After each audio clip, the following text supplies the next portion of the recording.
بسم الله والصلاة والسلام على رسول الله وعلى من تبعه إلى يوم الدين. أعلنت المديرية العامة للأمن الوطني المسابقة للتوظيف وتكوين أعوان الشرطة بعنوان سنة 2023، حيث حدد عدد المناصب بأكثر من 2000 منصب. المسابقة على أساس اختبارات.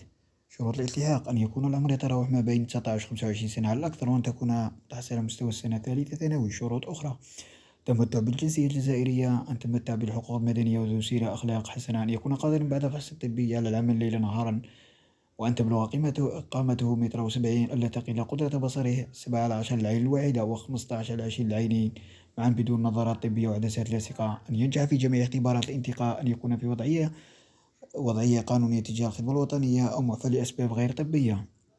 وزع المناصب على كالتالي: 1361 منصب المالي ولاية الجنوب، العشر الجديدة: تيميمون، برج باجي، مختار، ولاد جلال، بني عباس، عين صلاح، عين قزام، توبرت، جانيت، المغير والمنيعة وتخصص المترشحين المقيمين بكافة الولايات الجنوبية. 230 منصب مالي لولاية بومرداس، البويرة، تيزي والزبجاية وتخصص المترشحين المقيمين بهذه الولايات فقط.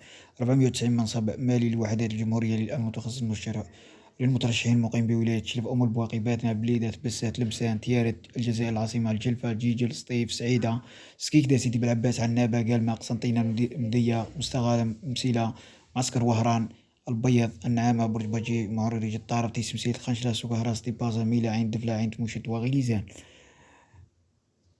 الملف يتكون من طلب خطي، نسخة من بطاقة التعريف الوطني، شهادة أصلي، و4 نسخ للشهادة مدرسية السنة الثالثة، بطاقة معلومات تملأ من طرف المترشح، مضافة على موقع الإنترنت، شهادة الإقامة. تودع الملفات على مستوى أمن الولايات، المقر أو أمن الدوائر. بعد ما يربح في المسابقة يتم استكمال الملف بنسخة من وثيقة وضعية تجاه الخدمة الوطنية، 3 شهادات طبية: طبية عامة، طب الأمراض الصدرية، طب العيون، مسلم من طرف طبيب إخصائي، شهادة ميلاد رقم 7، شهادة قياس قامة، شهادة عائلية خاصة بمترشحين متزوجين، صورة شمسيته. لمزيد من المعلومات يرجى الولوج إلى موقع www.algeriapolice.tz.